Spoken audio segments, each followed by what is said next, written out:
Hello everyone, welcome back. Today we're starting a brand new fanfic. Which is what if Naruto was overpowering Phoenix and build harem with Kurenai Anko and Tamari, part 2. If you enjoy this story, please like the video, subscribe, and let me know in the comments if you want a part 2. Now, let's begin the fanfic. Kakashi looked up from his book and said, "Yes, it's not like you can do anything to get even with me though." Anko said, "What he call you Gaki?" Naruto said, "Bleach blonde dead last." And Kakashi, "You underestimated me Aegean." Kakashi said, "Why is that?" Naruto said, "I can make that book of yours not be released in Konoha if I wanted." Kurenai said, "Really, how?" The third said, "Naruto, you would do that." Naruto said, "I will if he does that Aegean." Kakashi, thinking it was a bluff, said, "How can you be sure you can do that?" Naruto said, "Like I told the Cage. Over the past few years I have made some investment and I bought a few companies. One such company is the publisher of that book, pervert." Kakashi paled and said, "You're joking, right?" Naruto looked at Anko and smirked before he said, "Anko, my house is not on the ground." The third said, "So what do we do now?" Naruto said, "Proceed as planned for now. When Tamari comes for her visits, make sure my team only has D-rank missions so I can talk to her and get to know her and her me. If the council wants to know why you are letting me escort her around town, say that her father requested it. You have no idea why. Also better start planning on announcing my real name when the time comes." The third nodded and Naruto said, "Is that all?" Asuma said, "I think Kurenai has something to say." Only to receive an elbow in the gut. Everyone looked at Kurenai after she hit him and she said, "I do need to say something but later. I need to gather my thoughts." Naruto nodded and said, "CYA tomorrow then Kakashi. Have fun." And disappeared in a swirl of flames. After Naruto was gone, everyone looked at each other and the third said, "So what are you here for anyways?" Kakashi said, "I was coming to tell Naruto when and where to meet tomorrow, but I guess he knows the secret of Kajbunshians." Asuma said, "Kurenai and I have already tested our teams and they passed, so we just came to turn in the paperwork." Anko, who looked like she'd been through hell, said, "I saw Kakashi and he said Gaki was here, so I came to talk to him to see if I could get any more info on where his house is. I believe it is in the western section furthest away from the village because that is where the traps I encountered were." The third said, "What kind of traps?" Anko said, "Anyone who did not know his way around would die if they tried to get through it. I lost 9 summons and triggered nearly 200 traps in a 100-yard range." Asuma whistled and said, "I am glad he's on our side." Kurenai said, "I just hope the village does not do something to get us on his bad side. Imagine the Ethan destruction that he could cause." The third nodded and said, "Okay, let's call it a day. Thanks to our visitor I am behind on paperwork, so I need to get to work." Acting busy as everyone started to leave. When they were gone, he pulled out his Ika Ika Paradise and created 3 Kajbunshians to do the paperwork. As the 4 Junins walked outside the Hokage office, Anko said, "I am hungry, you all want to come and get some dango?" Kurenai said, "Sure." Asuma said, "Why not? Don't have anything else planned." Kakashi said, "Sure. It's not like I need to get up early for anything." Anko nodded and started walking toward her favorite dango stand, Rig Tag. It only took them a few minutes to get to the stand, but the sight that greeted them was not what they expected. There was a sign that said, "Under new management," out front, but when they went inside they saw the old owner standing there working the register like always.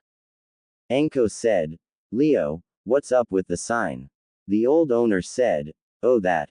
I have been having money problems for a few years with the cost of shipping supplies in and everything increasing so much that I was afraid I was going to have to close. About a year ago a guy came up and offered to help if he was allowed to be a partner. At first I told him no, but he kept talking and said only thing he wanted to do was bring in a few new items and get new supply lines. I was under contract with my old ones and could not change them until recently, but now the new lines are coming in and so we decided to announce the deal even though he's been my partner for over a year now. Asuma said, so what new items has he brought in? Leo said, well, just mostly a few variations on dango like some fruit and also some drinks. Nothing major because he did not want to change what my customers have liked for years. What surprised me was that he also helped the ramen stand down the road owned by that one guy and his daughter. The only thing he changed about them besides getting new ingredients is he wanted a few drinks that I don't carry. He said he did that to help our economy and also he wanted to repay a debt of kindness. Hey, I am not one to complain. So what would you have? Anko said, I will have the usual. Kurenai looked at the menu and said, give me one of those starfruit dangos and I will also try the flame wine. I have not drunk any of that stuff in almost 5 years as it's next to impossible to get. Kakashi said, I will have a shrimp dango and some sake. Asuma said, I will have the beef dango and some sake also. Leo nodded and said, have a seat and I will bring it out to you shortly. The group did and Asuma said, that was unusual. Anko said, what do you mean? Asuma said, well, usually when someone goes into partnership like that they usually want to change names, change the menu, add their own ideas to the company. All this guy seemed to do was just make it easier to do what he already was doing and add a total of 10 items to the list like they were all his favorites or something. Seems like a lot of work to ensure that his favorite foods are available here if you ask me. A man in the booth behind them with his feet propped up on a chair said, it is but when I am in town since I live alone I like to spoil myself every now and then. All of the Junins were caught off guard as not noticing the man sitting there or even felt him eavesdropping on their conversation. Anko, hating to be caught off guard, said, it's not nice to eavesdrop on a conversation, buddy. The man who was sitting with a glass of wine, a bit of fruit in a bowl and a book in his hand, dressed in a black pair of shorts and a white pullover t-shirt, said, I am sorry for that, Anko. I did not do it on purpose. I just wanted to relax after earlier today and did not feel the need to cook myself. Asuma narrowed his eyes and said, mind if I ask how you know Anko, friend? Just then Leo came over with their food and said, oh Arashi, I see you met some of my best customers. I want to thank you again for allowing me to make those new renovations that are coming. Arashi said, no problem, Leo, like I told you before as part of the deal, you have $400,000 a year to use for whatever you want as long as you make sure the fresh fruit in my wines are in whenever I feel the need to show up and as long as you never turn away a customer because another customer does not like that one. I feel everyone should be treated fairly no matter who they are. As long as they can pay the price on the sign they are all equal no matter if they're a king or a peasant or anything in the middle. Still not looking up from his book. Leo said, of course not. After helping me with so much I would hate to do anything to upset my partner. Arashi said, is your son still planning on going to Rice Country next week?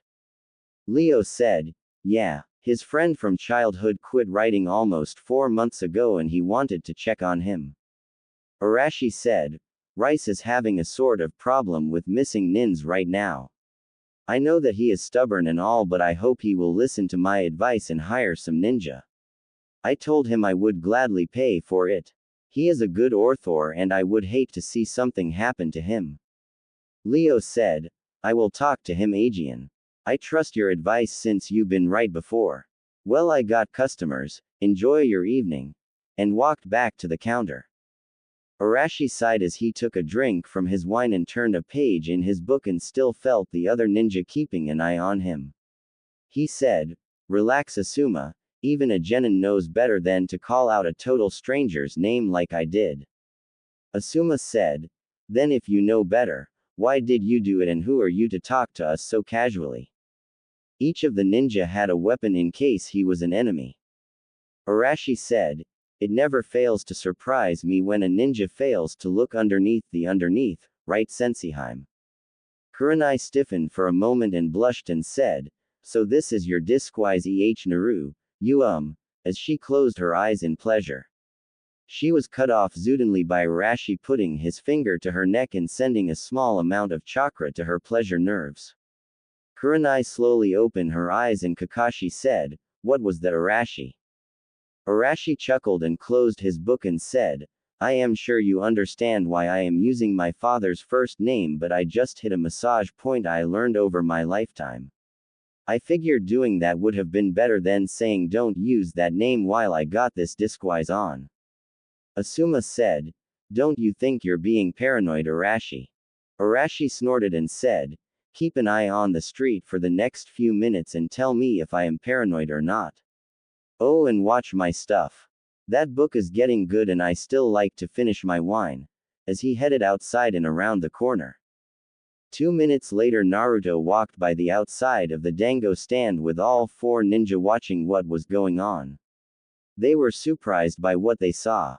Apparently word spread about Naruto being back in town because when he walked down the road a fresh fruit vendor threw a rotten tomato at him and a man spat on the sidewalk in front of him and Naruto said, hi, to a woman and she pulled her kids away saying, not to go near him he's a bad man. About 5 minutes later Arashi walked in and sat down in his seat Aegean and said, the only people I have met that know I am back besides your 4 the old man and Ibiki is Aruka, Mizuki who is in jail, the guy who takes ninja pictures and the kids at the academy. Just from a possible 30 people hearing my name and 27 of them not knowing about me has already spread across the village. I say by the end of the week the council will have a meeting and someone will either try to have me killed or kicked out of the village for being a threat. This village would take Orochimaru and Uchiha Itachi back with open arms and pardons if they had a choice of getting them and get rid of me or keep me and get rid of them. He grabbed his book and finished his glass of wine. He turned and said, enjoy your meals. Don't worry Kakashi. I won't tell the other 2 the hidden reason behind the bell test tomorrow. The upset chicken-headed insignificant hard will probably want to test his strength against me in a fight and the pink harpy will think Sasuke's the best and will save her from anything so I won't really care about showing any real skills during the test but I will try to be a team player. I enjoyed the conversation with you all and hope we can do it Aegean sometimes. It's nice to relax with people you trust. Anko said. Question Gaki. How come you call her Senseiheim but never call me any type of affection? Arashi said, simple Anko. I promised you in my past, I would never call you those until I killed the Hebatem. I keep my promises. Besides, you won't let any guy get truly close to you until you know that thing on your shoulder will never affect you Aegean. That reminds me, after the exams I will remove yours Aegean. CYA, as he started to walk to the door. Anko screamed, wait. Everyone in the restaurant looked at her. Luckily the owner, Arashi, and the 3 other Junins were all that was in there. Naruto turned and walked back over and said, yes. Anko said, you can remove it. Naruto said, level 1 I can but only if the host truly wants it. For you I can but with his POW. Every one of the Junins who were looking at him a moment ago listening now heard a low growl and saw his eyes flash red for a moment freaking them for a moment. They looked at him and saw his eyes narrow and looked out on the street to see what he was upset about. They saw a black-haired boy talking with a gray-haired boy with glasses. Kurenai said, what's wrong? Naruto watched the boys outside in silence a few moments and saw the black-haired boy hand the gray-haired one a folder. Naruto whispered, mother traitor. Kakashi nodded to the others and put his hands on Naruto's shoulder and they all left Shushine to the Hokage's office. When they got there Kakashi saw only the Hokage there and said, Naruto, what was that about? The third saw them arrived and after hearing Kakashi call the man Naruto figured it was a henge and listened as Naruto said, I knew there was a connection but never could prove it. That is how he got all our info. The third said, what Naruto? Naruto walked over and powered a Rasengan and destroying a target dummy in the corner, surprising the others by both the Rasengan and the speed and display he made, and said, "That gray-haired boy was Kabuto, Orochimaru's right-hand man and spy. He is stronger and more dangerous than you, Kakashi, so don't underestimate him when the time comes. He can regenerate from near death, so make sure you destroy his body." The other boy you all saw was Sai, with venom in his voice. Naruto closed his eyes because he is feeling his rage building. Asuma said, "What's so special about that Sai kid?" Naruto said, "He is a member of Root and Danzo's son." Silence filled the room at that. Naruto said, "I knew there was a connection there but never could find it. I need to calm down before I go out and kill them both." Walking over and sitting on the window sill. The third said, "What happened?" Asuma said, "We ran into Naruto in his disguise he has on at the Dango shop. Naruto was just explaining how he was going to remove Anko's curse seal when he saw those two men. We saw his eyes change color and became concerned when he ignored us, and we saw the two men talk and one pass a package to the other. We brought him here to find out what that was all about and to calm him down." Naruto sighed and said, "I want to thank you all. Even with all my experience, I still act on impulse sometimes. I was not expecting to see that. I guess you, Kakashi, will be the only teammate I have that won't betray me." Kakashi said, "What do you mean, Naruto?" Naruto said, "Sasuke will try to kill me when he defects. After Sasuke defects, me and Sakura get specialized training. Me under Jiraiya and Sakura under Tsunade. The lifetimes that those events happen, we get a special mission to retrieve Sasuke. You are unable to because of injuries, so Yamato replaces you as our sensei and Sai replaces Sasuke. Now I find out Sai is working with Orochimaru pisses me off.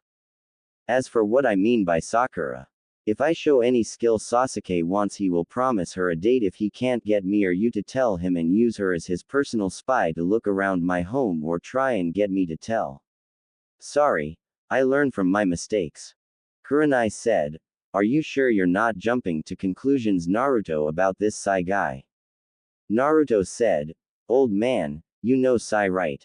The third said, "I have met him before, yes, why?" Naruto said, "What was his personality like?" The third said, "I don't understand." Naruto sighed still in his Arashi henge and said, "Danzo groomed Sai since the day he could remember to be his personal servant. He forced Sai to become socially isolated. He has no emotions at all. He won't talk to anyone because he does not know how to. All he knows is how to kill and do whatever Danzo tells him. If he says to kill yourself with a smile on and cry at the same time, he will. He does not know how to think for himself. Do you see what I am trying to say? There is no way he would be on the street talking with someone unless Danzo told him to. He can't even leave Root headquarters without Danzo, okay?" The third sighed and said, "That is what I was afraid of when he wanted you to be a secret weapon for the village all those years ago." Just then the door opened up and the secretary said, "Sorry to bother you, Hokage-sama, but Hyuga Hiyashi is here to see you." The third said, "Send him in." But notice Naruto had disappeared, but the others were still there and the training dummy was back in place, Aegean undamaged. Hiyashi walked in and the third said, "To what do I owe the pleasure, Hiyashi?" Hiyashi looked at the four in the room and said, "This is concerning something I heard today and might be discussed in private." The third said, "I believe I already know why you are here, Hiyashi, but go ahead. I need to finish talking with them after this anyways, so go ahead." Hiyashi said, "Very well. I have received reports that Naruto Uzumaki is back." The third said, "Yes, what of it?" Hiyashi said, "I also heard he is now a ninja of this village. Am I correct?" The third said, "Yes. Why are you here, Hiyashi? Surely you are not just here to learn if a few rumors are true." Hiyashi said, "Certainly not. I was notified by several other council members and they want to know why that child has returned and why he was allowed to be a ninja. They are also demanding to know where the child has been for these years. I came here to ascertain the truth of this. The third said, and what do you plan to do, Hiyash? Hiyash said, that demon is too dangerous to allow back in this village. If he is not removed from this village, the council will have no choice but to remove you and have a new Hokage named. Naruto dropped the disguise in the corner and said, actually Hiyash, the council would be overstepping its boundaries if it tried to remove me. Hiyash was surprised that he had not sensed the boy in the corner but hid it and said, why is that boy? Naruto said, oh, it's boy now. At least you're smart enough not to break the third's law while I am officially here in the office. Very well, I will tell you why the council can't. The laws of this village are on my side this time. Hyuga-san. Hiyash said, you will do well to show respect to your superiors. Naruto said, I did, seeing as I am a clan head myself and also a council member. This got everyone's attention, not knowing what he meant. Hiyash smirked and said, really now, boy? What makes you think you have either of those rights? Naruto smirked himself and said, allow me to show you. And he walked to the picture of the Yondaime and cut his finger and put the blood on the picture, and it morphed into an open safe. Hiyash was surprised along with everyone else, and Naruto reached in and pulled out a scroll and said, this is the proof I need, Hiyash, and tossed him a scroll. Hiyash opened it and paled at what he read. Hiyash said, there must be a mistake. Naruto said, nope. The blood seal on the safe is proof, and if my grandmother comes to the village, then all it would take is a simple blood test. The third said, what exactly does it say, Hiyash? Naruto said, go ahead, I don't mind. I have my copy of that anyways, so if someone were to destroy it, I still have proof. Hiyash handed the scroll to the third and after thinking for a moment said, that proves you're a clan head. That does not make you a council member though. Naruto said, actually, you're right. I actually have 4 council seats. Hiyash narrowed his eyes and said, what do you mean? Naruto said, I have my father's seat. Based on the laws of Konoha's charter state that all Kage's living or deceased closest living relative is automatically given a seat on the council forever. Second, I have my family seat since my family was one of the original clans of Konoha like yours, so that is my second seat. My third seat is mine because of my grandfather's family and because he is not here in the village and I am the only blood relation of his family in the village, I have his seat. The third said, I know Tsunade is your grandmother, but who is your grandfather? Hiyash said, yes, I would also like to know that. Naruto said, Kakashi is reading his book right now. Everyone turned and saw a copy of Ika Ika Paradise fall to the ground. Kakashi said, you hate me, don't you? Naruto smirked and said, yeep. Not only do I own the publishing company for those books, but my grandfather writes them. Now Hiyash, before you have a heart attack, I think you should know one more thing before the council tries to get rid of me. Hiyash said, that is. Naruto said, do you know why I am able to not be insane after what this village has done to me because of the Kyuubi? Hiyash did not answer and Naruto said, my bloodline. I have the bloodline to control demons just like the first Hokage. Now here is something the council better learn quickly, as it seems to forget the laws of our village charter. The third said, what do you mean, Naruto? Even I am not sure what you're talking about now. Naruto said, as stated by the charter of this village.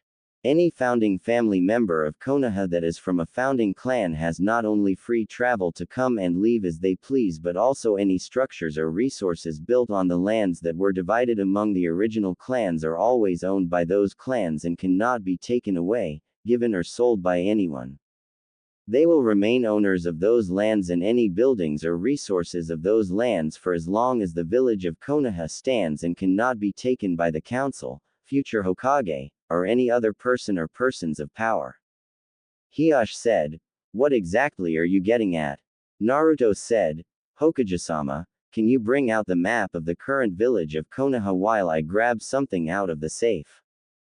The Hokage nodded and grabbed the map, and Naruto walked back with an old scroll and opened it and said, notice anything? As the scroll showed a map of the original Konoha.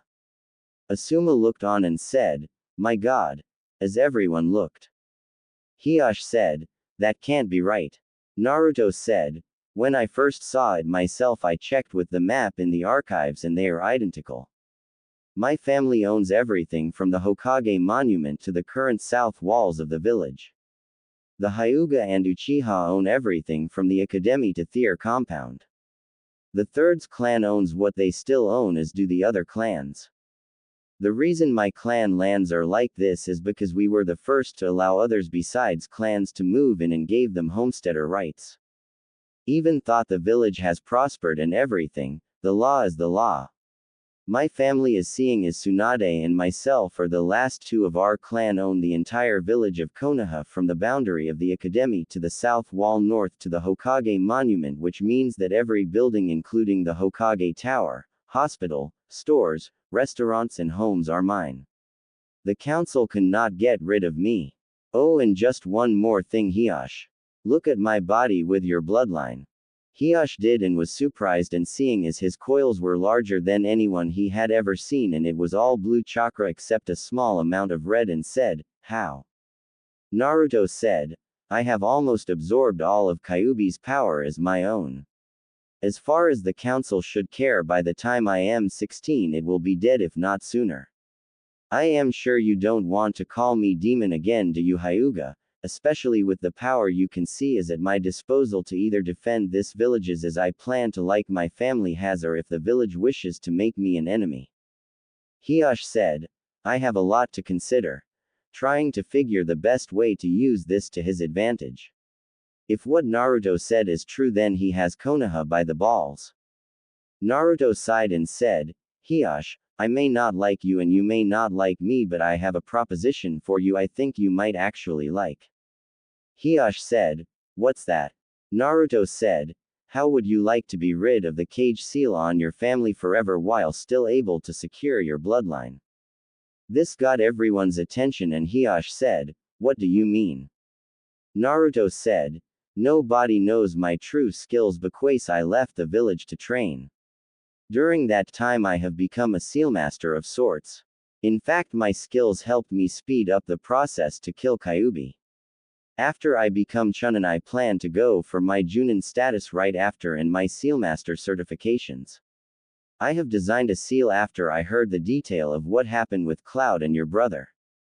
Hiyashi narrowed his eyes and Naruto said, "I know the entire truth, Hiyashi, and Neji and Hinata both. I feel lost on that deal. It's for them that I made a seal that would still seal the bloodline at death but would make it where you could put it on everyone and not on their foreheads but over their hearts. If you would like, I can have Hinata bring them by sometime this coming week and let you have your own experts look at them. I also can remove the cage seal if you want. The only real difference is the seal won't be able to torture a branch member like your current seal does. But if everyone has one, then you don't need a branch family, but that's your clan. I just thought I would try and make peace with your clan and mine.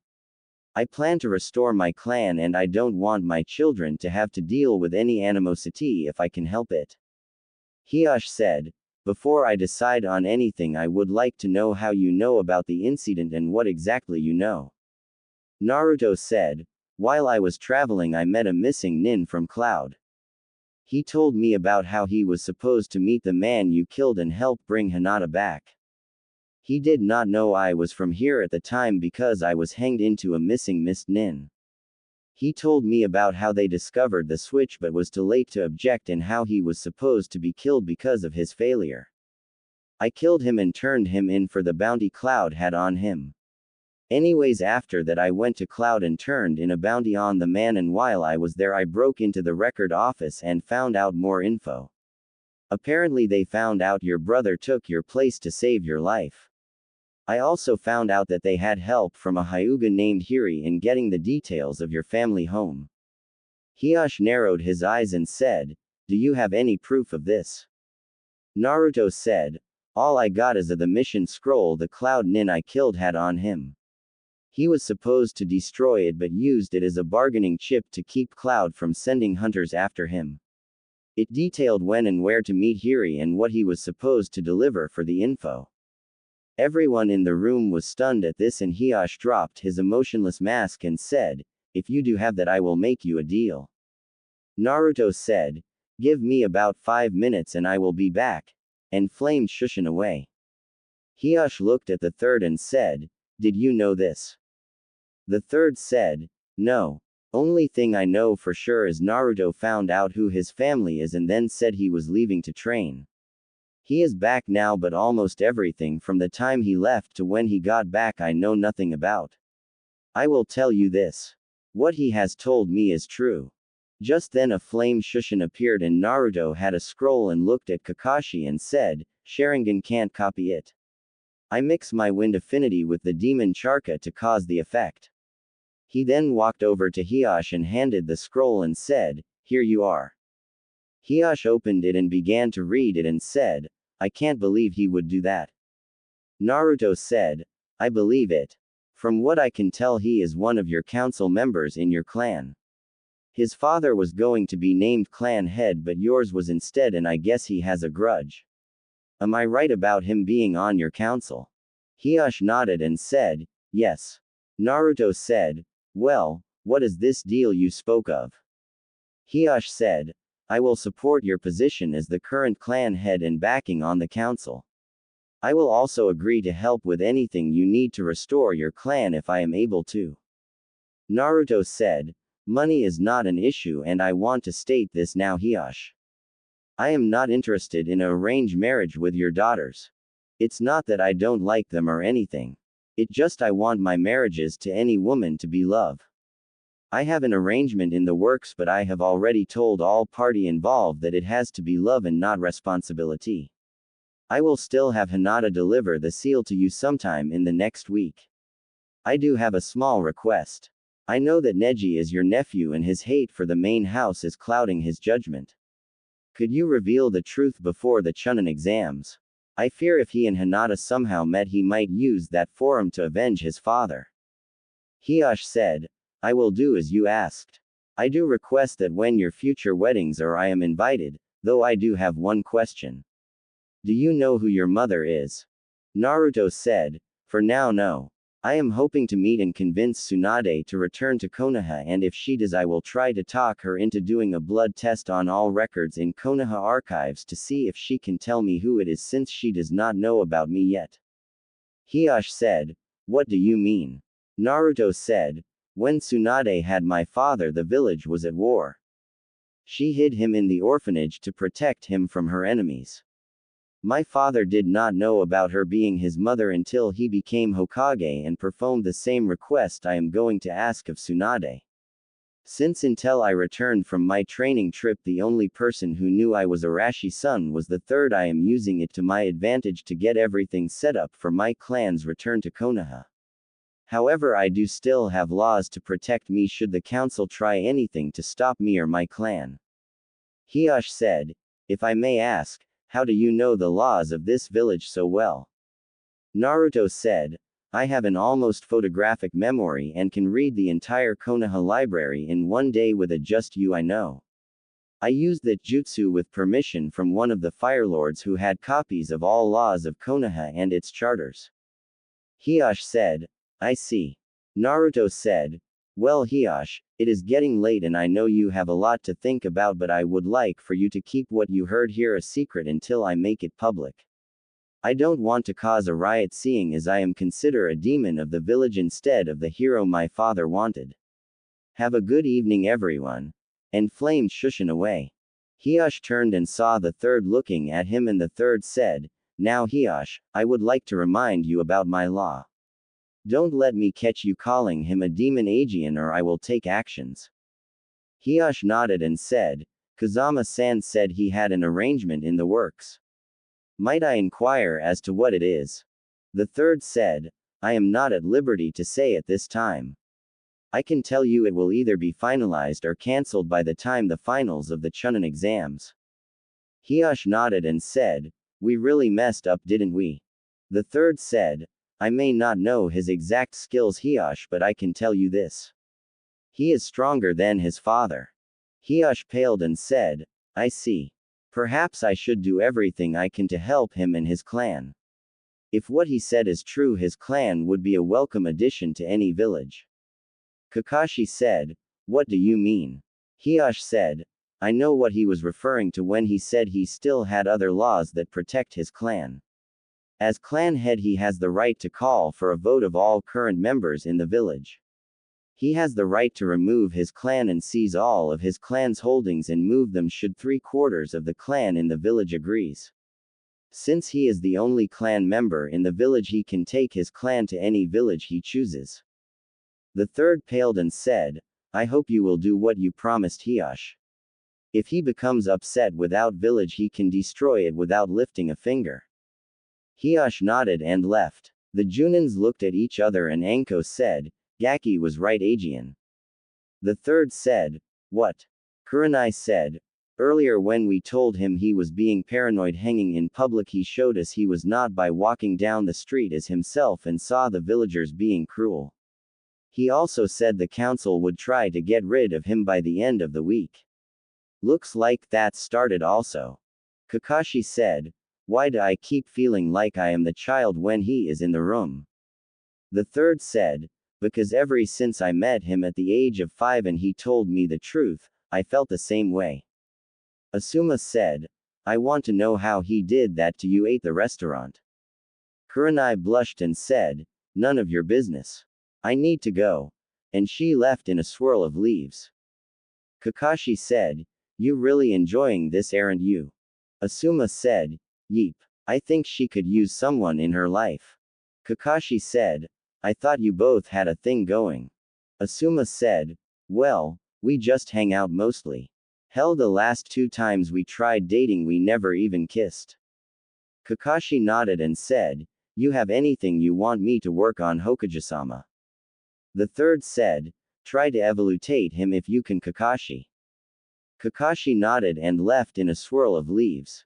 Anko started walking toward the door but stopped and said, "I know the Gaki has a reason for not doing it now, but do me a favor and find out why he won't remove it now for me."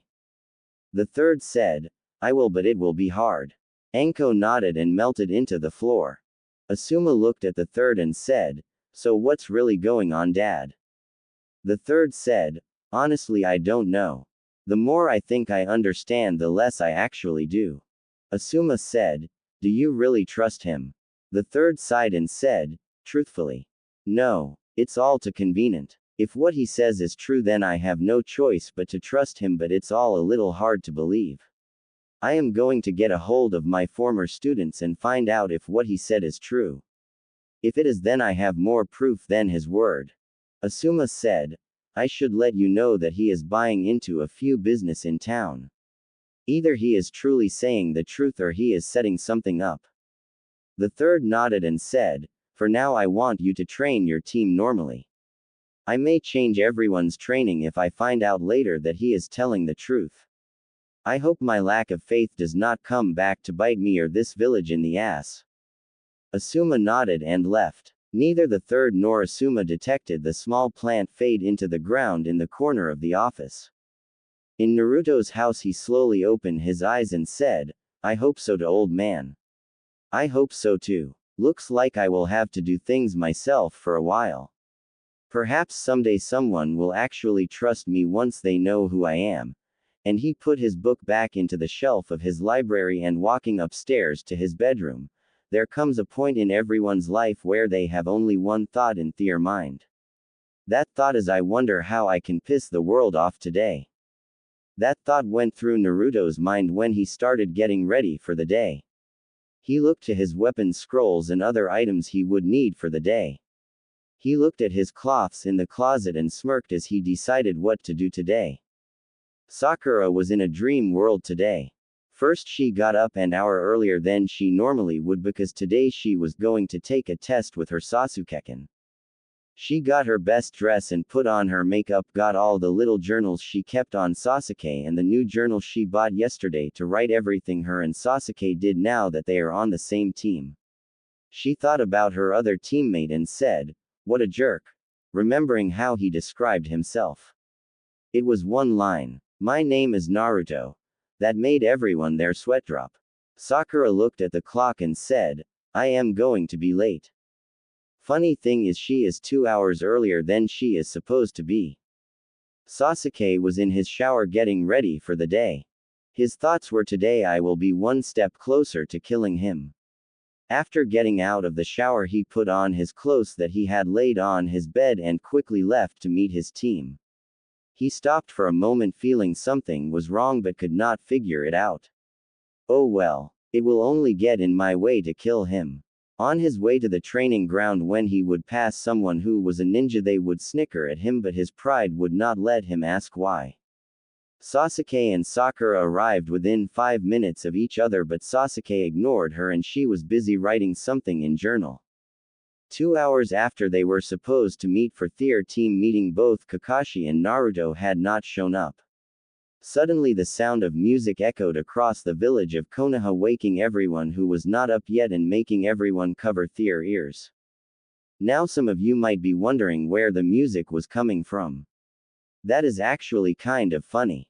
When people started to exit their houses to see where the music was coming from they saw something that no one in the history of the village had ever seen.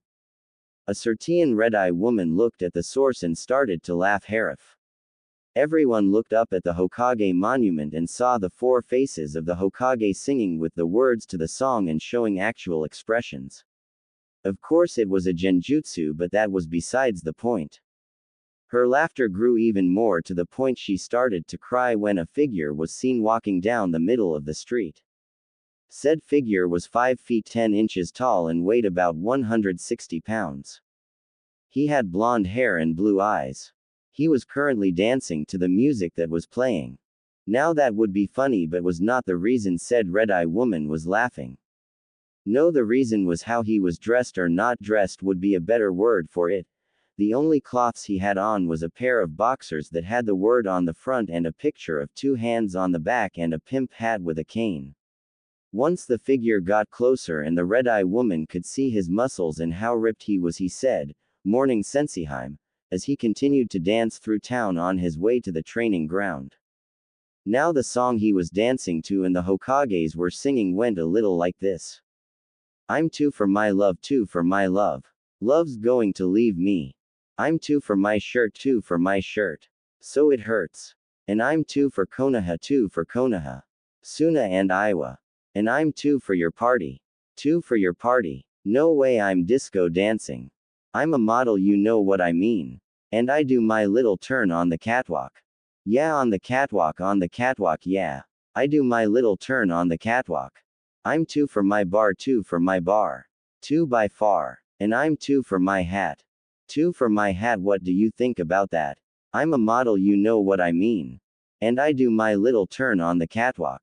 Yeah, on the catwalk, yeah.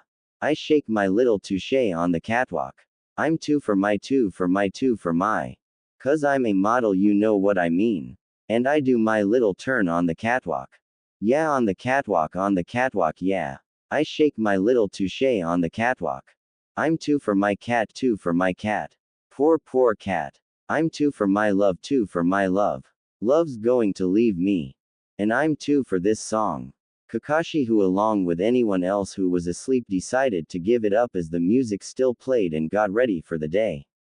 When he got to the training ground the song was just about to end and he looked at his team but sweat dropped as 2 of his students were gaping looking behind Kakashi. He turned and sweat dropped as his 3rd student was currently standing on top of water still dancing with the music. As the final line of HTE's song hit, Naruto took off his pimp hat and threw it and his cane in the air. Just at the last word they went up in a puff of smoke and suddenly everyone's attention was diverted to Sasuke as he was consumed in a puff of smoke. When the smoke cleared, the shirt Sasuke had on now had changed. His traditional blue Uchiha shirt was now a sleeveless t-shirt that said, "I am an upset, chicken-headed, insignificant, hard." Kakashi sweat dropped and Sakura fainted from the mental trauma. Sasuke was fuming on the inside and Naruto looked like nothing was wrong. After reviving Sakura, Kakashi said, now that everyone is awake and looks at Naruto who is still dressed only in his boxers, ready, I guess I will now explain the test. He pulls out 2 bells. Kakashi said, now, You have 3 hours to get these bells from me, and the one who does not has to go back to the academy. Come at me with the intent to kill. Begin. Sasuke and Sakura disappeared into the surrounding area, and Naruto just leaned against a tree and pulled out an Enpa don't own any right and scrolled down the list of song. Kakashi's sweat dropped and said, compared to the others you're weird. Naruto smirked and stood up stretching and said, this one's for you Kakashi, and hit play. Naruto got into a stance Kakashi recognized as the Iron Fist style guy used and said, oh shit, as the music started playing across the entire village Aegean as the Hokage sang. Suddenly Naruto smirked and Kakashi pulled up his Hi-8 showing his Sharingan causing Sasuke to gasp. Then they both blurred out of existence. Everybody was kung fu fighting. Those cats were fast as lightning. In fact it was a little bit frightening.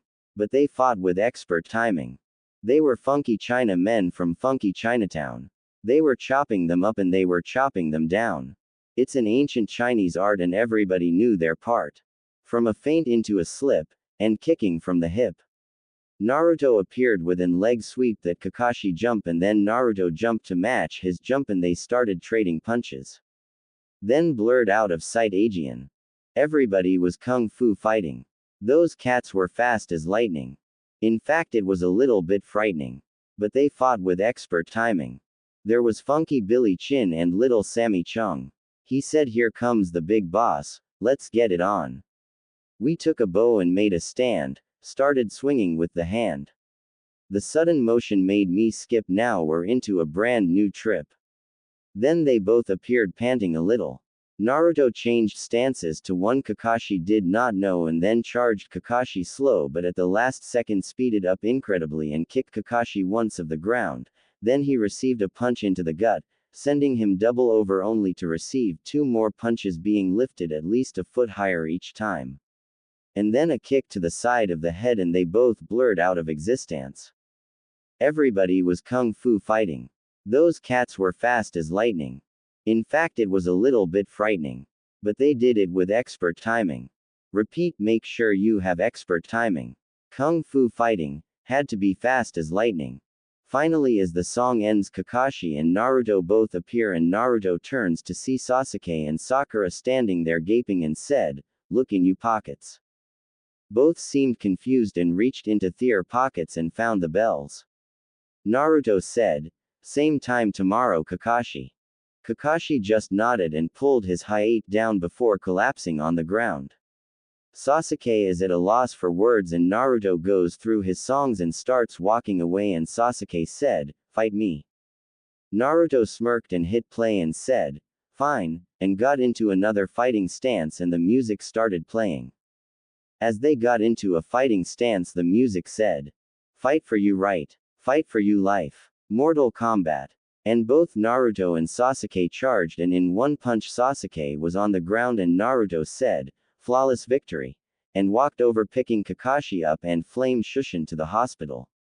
Sakura went over to Sasuke crying but then a female voice said, kiss him. Sakura looked around because it's not her inner self but did not see anyone. She said, who's there? The sweet voice said, I am you Gordian Angel. I gave Naruto the ability to beat Sasuke so you can have your way with him while he is asleep. Now kiss him. Sakura said, no. The voice said, fine. I guess I will go and be Ino's Gordian instead and help her get Sasuke. Sakura screamed, wait, I will do it. The voice said, good. Do it. And Sakura slowly bent down and kissed the Uchiha. The voice said, now as payment for this you must be friends with Naruto and not hate him for hitting Sasuke or you will never be able to do this or anything else Aegean. Understand? Sakura stuttered, yes. The voice said, good. I will keep watch and if you disobey me I will know. Remember. Practice every chance you can when Sasuke is out so when you finally kisses you awake you will know it's true love. Also never be mean to your other teammate. He will save your life once. Sakura nodded and said, anything else? She only heard silence. At the hospital, a Sertian blonde was chuckling to himself as he walked out the hospital getting the info from his cage bun Shin Naruto, his no jutsu self. Once he made it outside, he looked through the songs on his NPOD one more time, finding the song he was looking for. He jumped up on the roofs and makes his way to the Hokage monument and hits play, listening to the song as he stands looking over the village and the music starts to play. I'm so high, I can hear heaven. I'm so high, I can hear heaven. Oh but heaven, no heaven don't hear me. And they say that a hero could save us. I'm not gonna stand here and wait. I'll hold on to the wings of the eagles. Watch as we all fly away. Someone told me that love would all save us. But how can that be? Look what love gave us. A world full of killing, and blood spilling. That world never came, and they say that a hero could save us. I'm not gonna stand here and wait. I'll hold on to the wings of the eagles. Watch as we all fly away. Hi igh. Now that the world isn't ending. It's love that I'm sending to you. It isn't the love of a hero. And that's why I fear it won't do. And they say that a hero could save us. I'm not gonna stand here and wait. I'll hold to the wings of the eagles. Watch as we all fly away. And they're watching us. Watching us. They're watching us. Watching us. As we all fly away. And they're watching us. Watching us. They're watching us. Watching us. As we all fly away. Yeah. And they're watching us. Watching us. They're watching us. Watching us. As we all fly away. Yeah. Whoa. As the music ended, Naruto had his eyes closed and said, "Watch me, Dad and Kyuubi. I will protect this village and everyone in it." And he let the wind blow over him and silently stood there enjoying the peace. Unfortunately, all good things must come to an end, and Abnu landed behind him and said, "The council wishes to see you." Demon. Naruto nodded and flamed Shushin away, scarring the Abnu. When Naruto arrived, he was greeted by the Hokage and his two main advisors as well as the entire council. Naruto was still in just his boxers, making most of the council furious. Naruto looked at them and smirked and sighed. "So what does the illustrious council of Konoha wish to see me for?" "I was enjoying my time on my lands this morning." Danzo said. "Shut up, boy. We are here to discuss your disturbing the village this morning and your punishment." Naruto dropped all restrictions he had on his power and flashed his Ki, which combined with the backlash was enough to scare the entire council. Naruto said, channeling his demonic chakra into his voice, "Before any of you pissants try anything this morning, you will listen to me. I am not the same Naruto Uzumaki you all pushed around as a child. In fact, my name is not even Uzumaki. It's Kazama, just like my father Arashi Kazama the Yondaime. Second, the effects of that genjutsu were felt only on lands I own based on the laws of Konoha. Third, I am also the grandson of Tsunade, who is the granddaughter of the first Hokage and the grandniece of the second Hokage. Seeing as she is not in this village right now, I am the current clan head of both her family and the Kazama family that adopted my father when he was placed in an orphanage for his protection. Based on that fact, I also have multiple council seats in this council. If you would look at the charter of this village, you would discover I also own everything from the South Gate to the Academy to the Hokage Monument as it was written in the village charter. Now that I really pissed you off, I have one last thing before I release you all. You know why I was chosen to stop the Ninetales. It's not just because my father could not ask another family to give their child.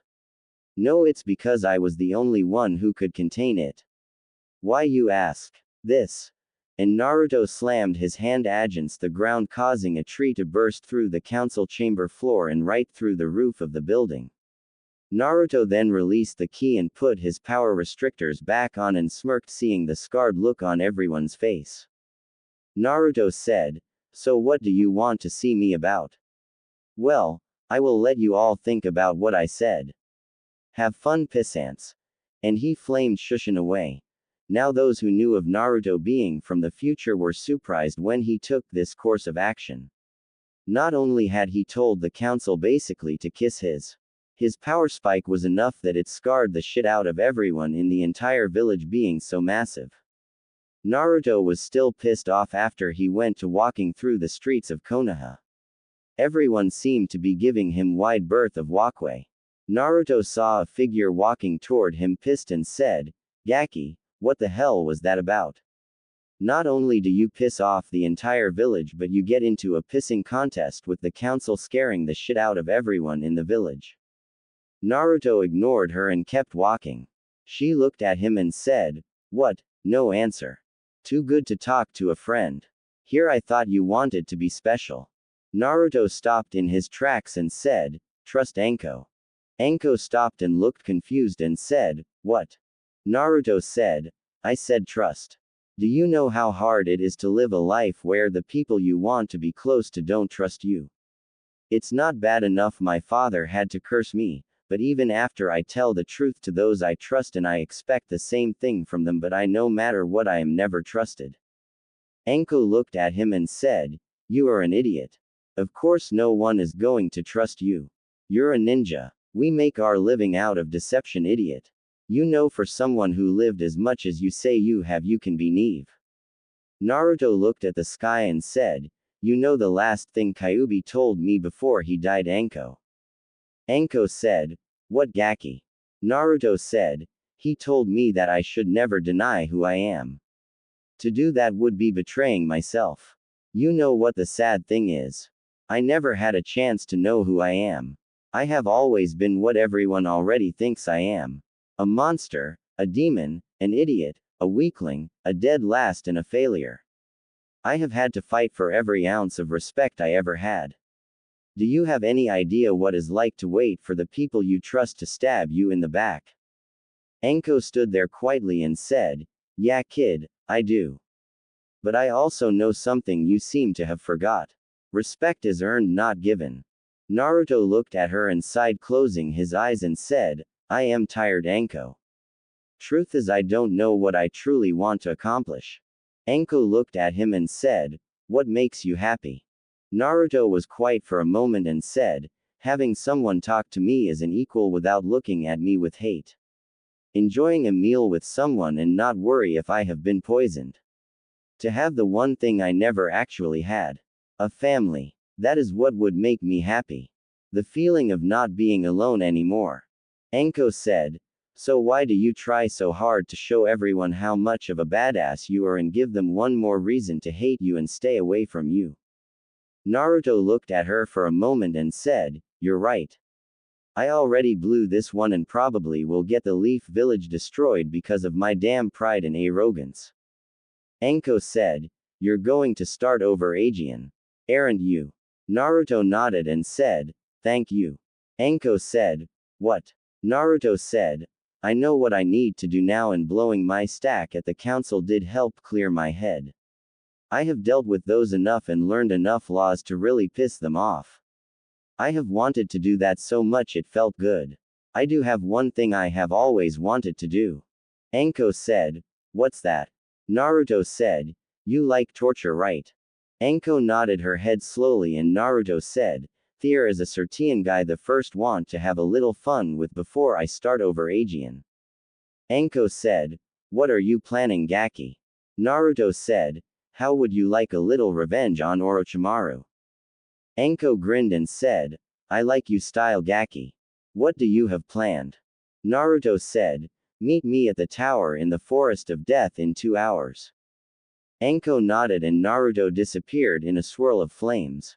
2 hours later, when Anko arrived at the tower in the Forest of Death, the sight that greeted her was not what she expected. The main battle arena had 2 trees growing out of the floor, and she saw a gray-haired kid with glasses being held to both trees by vines. Anko walked into the room and said, "What the hell?" Naruto walked over and threw a glass he was drinking against a wall, shattering it, and said, "Meet Kabuto, Orochimaru's right-hand man." Kabuto said, "I don't know what he is talking about. I have never met Orochimaru before. I was on my way to the hospital to work and he appeared out of nowhere and brought me here. Help." Naruto said, "Anko, he says he never met Orochimaru before, but check his neck." Kabuto paled as Anko walked over and saw a cursed seal and she said, "Never met him, huh? Okay, Gaki. You got my interest. What do you plan to do?" Naruto said, "Well, Kabuto here has a healing ability almost as good as mine. I was thinking we could play a little game. First one to leave a permanent scar on him wins the right to move on to the next form of torture." Anko smirked and said, "I like you style, Gaki," and pulled out a kunai. Naruto smirked and also pulled out a kunai. The next 6 hours screams could be heard coming from the forest of death, but since everyone avoided it, no one heard them. After it was over and Anko said, "I can't believe you did that." Naruto smirked and said, "Me, I just carved our names into his back." "You removed his manhood." Anko said, "Well, we did learn that was the one thing he could not grow back." Naruto nodded and said, "I know what you mean. You pulled out his nails. I broke his knuckles. You removed them. I shattered his arms. You filled his muscles with venom. I broke his ankles. You removed teeth." Anko said, "At least I like the way you finished him off. 100 exploding tags wrapped around a kunai that you used the 1000 years of death with." Naruto smiled and said, "At least we found out a little info about Orochimaru I can use." Anko sighed and said, "So when are you going back to start over Aegean Gaki?" Naruto's smile faded and said, "Soon. I already used the only poison that can kill me and put it in my body before we started. I did not want to ask anyone to kill me to go back. It should finish me soon." Anko nodded and said, "So what do you plan to do when you go back?" Naruto said, "I think I will work behind the scenes Aegean. Secretly get strong again. I don't know if I will do the disappearing act Aegean though. Even though I traveled some it was lonely." Anko said, "So what about your clan?" Naruto said, "I only know 3 women I would like to have in my life. Senseiheim, Tamari-chan and you, but I don't know how to get all 3 of you and do what needs to be done. I don't want to live without all 3 of you though. You each have a quality that is unique to you that makes my life more complete." Anko said, "You seem to know how to get Kurenai and that Tamari girl. I think the only one who you don't really know how to get is me, huh?" Naruto nodded and said, "Tamari is an easy one to get. All I have to do is either arrange a marriage with her father or help Gaara, but I hate going through the old man to do it. Once I actually meet her, it is easy to get her to like me because I don't use her to get to her father or as a plaything. I see her as a person and let her know. Kurenai is harder to get because guys are always trying to seduce her for her looks, but if I show her how special she is to me, I can do it. Also, the fact I am interested in the real her helps. You, the only thing I really have to impress you is my drive to kill the Hebatem. I know you have a mask up to keep people from getting close, and even with my lifetimes I never could get really close to share the pain I see in myself also." Anko nodded and sat a moment and said, "When you go back, there is 3 things you could do to impress me." Naruto looked at her surprised and she said, "First, send me some white roses. They're my favorite, but don't tell who they are from. The second thing will be harder for you to do, but I have faith in you. When Orochimaru took me as an apprentice, I had a locket with a picture of my parents and me. He took it and threw it into the chasm by the hot springs on the west side of town. I figure with your bloodline you might be able to get down there and return it to me." Naruto nodded and said, "What's the third thing?" Anko closed her eyes and said, "Do you know my middle name?" Naruto shook his head no. Anko said, "It's Sarah. Nobody knows it except you now. Not even Orochimaru. When you send me the flowers and the locket, call me Sarahime. Nobody has called me that since I was 5 when my parents died. Don't reveal who you really are to me until you're this age Aegean though, so I will take you serious. You can tell me about yourself in letters and stuff, but don't tell your age and treat me special. Also put a code word that only you and I will know in case someone were to get the letters instead of me or something." Naruto started to cough a little blood now as the poison was finishing what it was to do. Anko looked at him sadly with a tear in her eye and said, "One more thing, Gaki.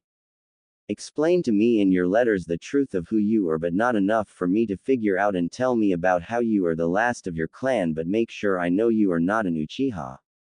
Also tell me about Kurenai, and if you get the sand girl also, so I don't think you're cheating. Tell Kurenai also so we can both get used to each other. And I want you to know I do like you. I have ever since our fight back a few years ago, even though I did not know who you were." Naruto smiled at her and felt his eyes slowly closing. The last thing he felt before he died was a few tears hit his cheek and a soft kiss on his lips. Naruto blinked as he opened his eyes, looking at a roof that he truly hated, and said, "This time I am doing it for myself. Not for the village, not for the old man. This time I am doing it for myself, and I will also find myself." And with a new conviction he got out of bed and looked out the window and smiled a true smile and said, "Today the real Naruto Uzumaki Kazama shall be born." Naruto, after getting dressed for the day, he went and saved that same idiot who was about to be killed by a falling plant, and sighed as he made his way to the Hokage's office. Naruto ignored everyone who tried to stop his as he walked right to the door. Two ABNU who were standing at the door went to draw a weapon, and Naruto never looked at them and said, "If you value your lives, you will let me see the Hokage." As he walked past the two stunned guards who never dreamed a 5-year-old kid would say that. By the time they recovered enough to move, they fell to the ground as a pressure point was hit on each of their necks. Naruto walked into the Hokage's office, ignoring the questioning look the Hokage was giving him. Naruto walked right to the picture of the Yondaime and bit his thumb and smeared blood on it, shocking the third Hokage.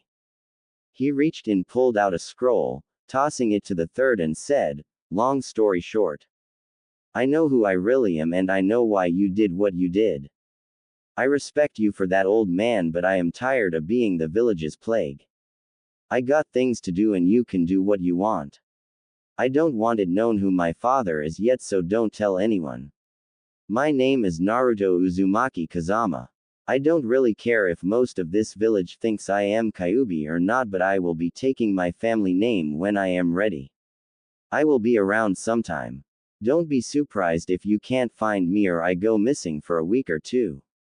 I will be back. By the way, use Kajbunshians to do your paperwork." And he turned to walk out. The third screamed, "Wait." After getting over the shock of little 5-year-old Naruto come in and tell he knew the secret that only he knew, and opening a safe that he did not know about, but Naruto kept on walking, he hanged into Asuma and went to the ally to meet Kurenai Aegean. Meanwhile, back inside the Hokage tower, the third opened the scroll Naruto tossed him, and it did in fact state Naruto was Arashi's son, but what surprised him is when he saw Arashi's true mother was listed. He sighed, not knowing what to do. He quickly called for ABNU to get some people for him. When Kurenai went to kiss, Asuma kissed her back more passionately than ever and pressed the pressure point on her neck to send her into pleasure. She ed at this, and Naruto broke the kiss and said, "Senseiheim.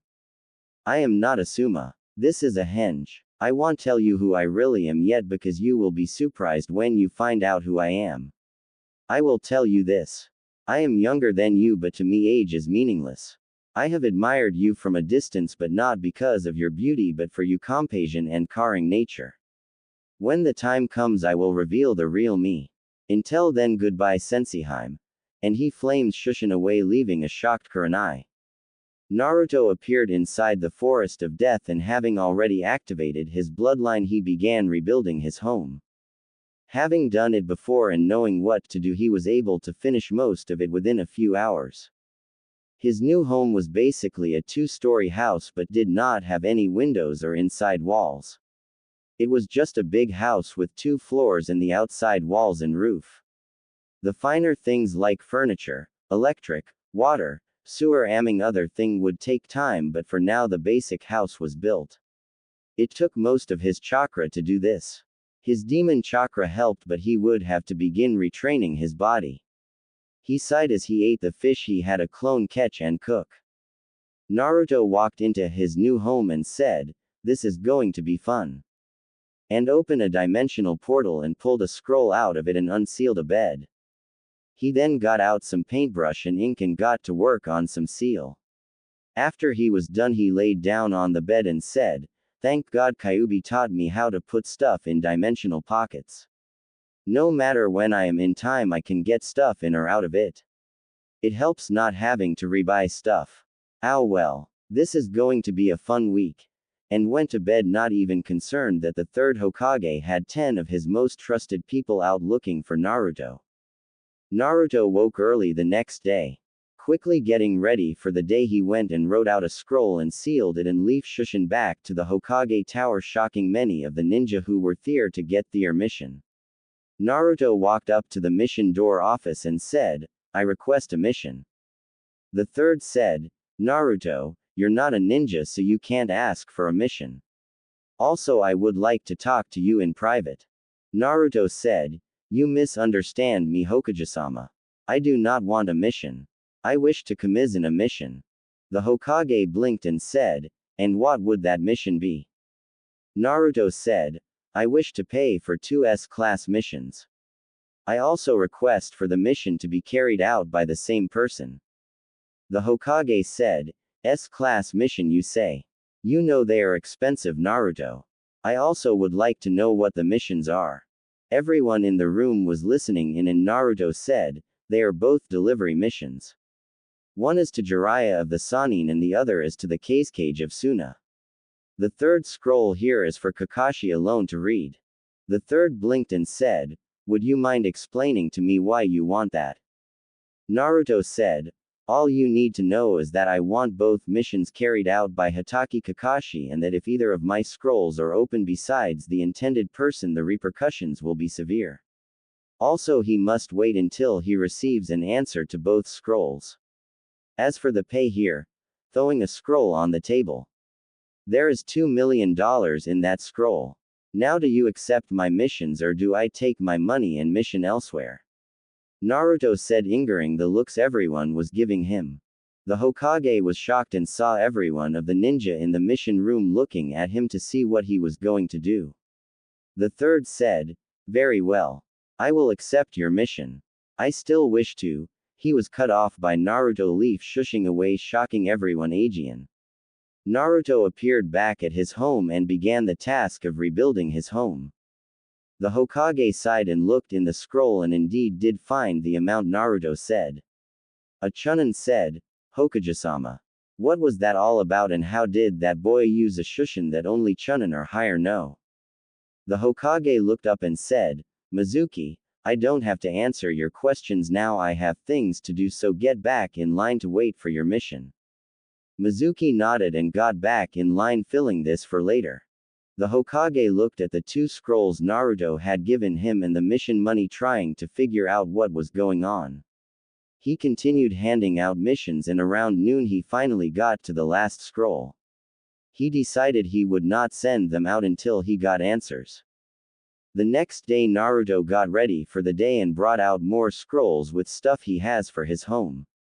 He then created some kajbunshions to work on the house, and he hanged into his disguise of Arashi and started getting things he needed for his home.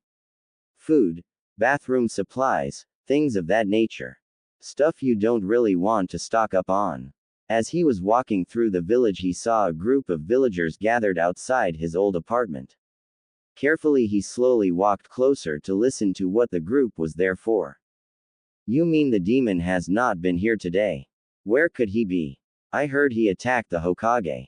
I heard he used his demon power to attack some ABNU yesterday. I say we find and kill him." Naruto said, "Pardon me, friends. If you're talking about the blonde with whiskers, I saw him sneaking into the women's side of the hot springs on the west side of town now." The group, which was all men, screamed, "Let's get the demon," and charged for the hot spring. Naruto turned and saw a woman he was hoping to see standing on the corner of the street looking at him and said, "You know, I should have you taken to the Hokage for doing that to the Gaki.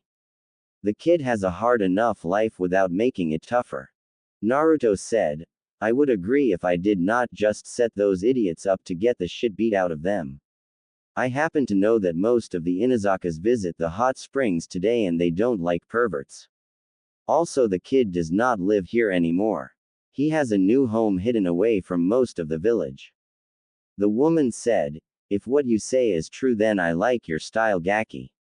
By the way, I know you don't really look like that. I can tell it's an advance henge. Also, how do you know where the kid is now? The Hokage was looking for him yesterday and no one could find him. Naruto nodded and leaned it against the wall and said, I know where he is, but I respect his privacy. You're right. This is an advance henge that can't be dispelled by anyone but me, and even a Sharingan can't see through it. I have my reason for doing this, but you don't need to worry about that. I will tell you, I am not an enemy of the leaf. Anko walked over to him and said, you know I have to take you in since you're not allowed to be in a henge in this village without permission from the Hokage, and since I don't know who you are, Gaki, I can't trust your words. Naruto nodded and said, I understand, but I won't be going this time. Take care, Sarahime. And he flamed Shushin away, leaving a very shocked Anko. Naruto arrived at his home and saw his Kage Buns have been making great progress on his home. He sighed and sat down and said, I am glad chakra control is based on how smart you are. If I did not have such good control from everything, I would never be able to henge and Shushin like this. Even Kage Buns in my bloodline are draining. I need to get my reserve back up quickly. He looked at the stuff he had bought and the stuff still needing to be put in place or built. The kitchen was nearly ready. The bathroom was done and all seals for both rooms were finished. The seals to provide electricity and water to the house had been done, so basic necessities were done. The next day Naruto went into town disguised as Arashi Ajian and walked into the Yamenko flower shop. A man with blonde hair Naruto recognized as Ino's dad said, Welcome to the Yamenko flower shop. How can I help you today? Naruto said, I would like to have some flowers ordered and delivered. The man nodded and said, Can I ask why you're in a henge?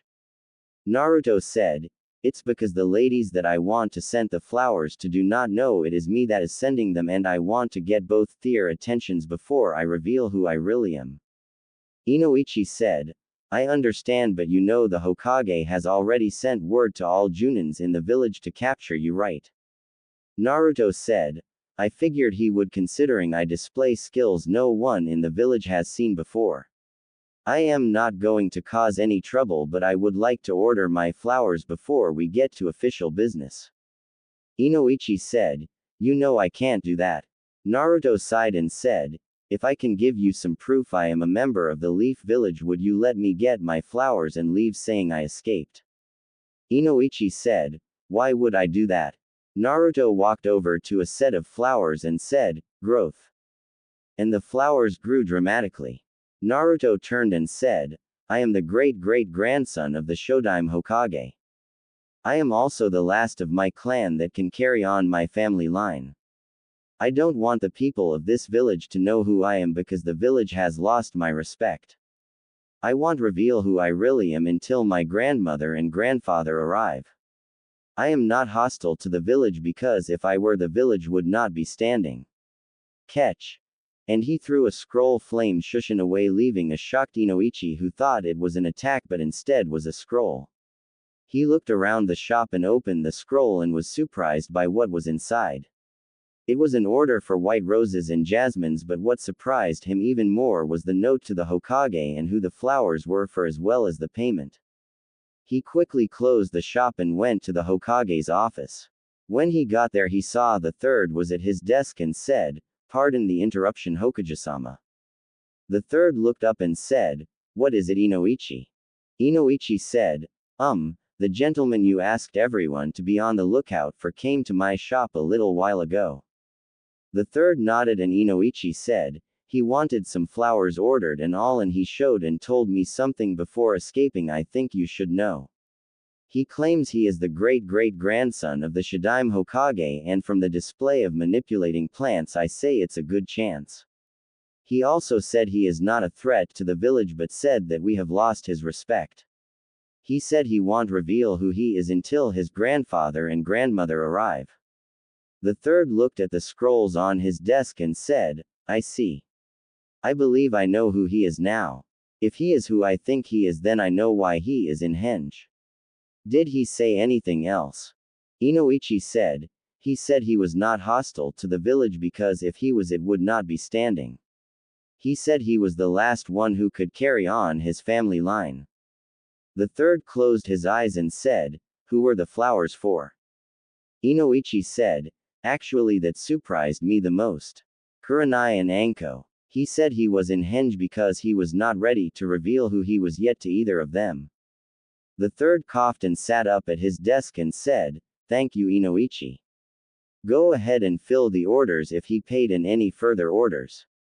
Don't worry about stopping him for now. If I am correct who he is, then I believe what he said is true. Also, don't tell anyone about him being the first descendant. Inoichi nodded and left in the third side before sending a message for Kakashi. An hour later, Kakashi arrived at the Hokage office and said, You asked to see me, Hokage-sama. The third nodded and said, I have a mission for you. Kakashi said, Does this have anything to do with Naruto? The third said, Yes. I assume you heard he requested a mission earlier this week. Kakashi nodded behind his ABNU mask and said, I don't know how he knows me though. The third said, Neither do I, but he left a scroll for you to read. And he handed it to Kakashi. Kakashi opened it and began to read, and after a few moments said, You have some explaining to do, dropping all pretenses of respect. The third blinked and said, Let me guess. He told you who he really is. Kakashi said, Among other things. Why did you not tell me? The third said, I did it for his best interest. Kakashi slammed his fist into the table and said, His best interest, bullshit. I have seen what he has been through, and his best interest was thrown to the side the moment you changed his name. The third sighed and said, I admit I made some mistakes in dealing with him. I did the only thing I could think of to save his life. Kakashi sighed and said, Give me the scrolls, I will take the missions. The third said, What exactly are they, Kakashi? Kakashi sighed and said, I don't know. It just told me who he is and that he needs those scrolls delivered and wait for a response to both. He said I would be the only one Jiraiya would halfway listen to, and he does not want too many people to know who he is yet. He also said I won't be able to find him because he has built a home somewhere only one person besides himself goes. The third sighed and said, I wish he would tell me what's going on. Kakashi blinked and said, You did not tell him who he was, did you? The third said, He walked into my office this week after knocking out my 2 guards and opened a safe I knew nothing about that I assume his father installed, and then said he knew who he was and knew why I did what I did, but said he was not going to be this village's plague anymore and walked out after giving me a scroll from his father. I don't know how he found out because I thought I was the only one who knew. Kakashi said, Perhaps he will tell you if you see him. I got some missions I need to do so I can get back and talk to him. The third nodded and said, You don't happen to know if he has ever met Anko or Kurenai before, do you? Kakashi looked confused and said, No, why? The third said, Oh, nothing. I just was wondering because someone ordered some flowers for both of them and I thought it might have been him. I guess I have been reading too many of Jiraiya's books. Kakashi nodded and said, I should be back in a month. Naruto gave me a list of places to look for Jiraiya. I wonder how he knows him. The third said, He doesn't as far as I know. Perhaps his dad left instructions for him to meet Jiraiya or something. Kakashi nodded and left, leaving a confused Hokage. Kurenai had just arrived at a dango stand with her friend Anko when Inoichi walks up and said, Well, I don't know how, but you both seem to have attracted an admirer of sorts. Both Kurenai and Anko looked up and said, Huh. Inoichi pulls out 2 different flower arrangements and handed them to the ladies.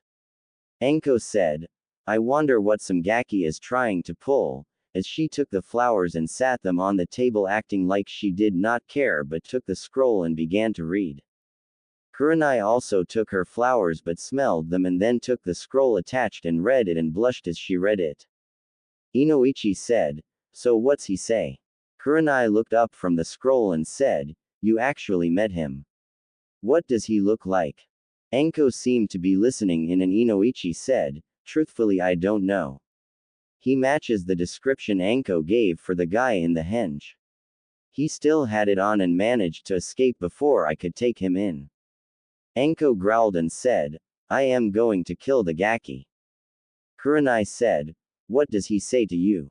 Anko said, "He just tried to tell me he want to become something special in his life and he is the heir to a forgotten clan and he has been watching me for a while and wants to show his feelings for me.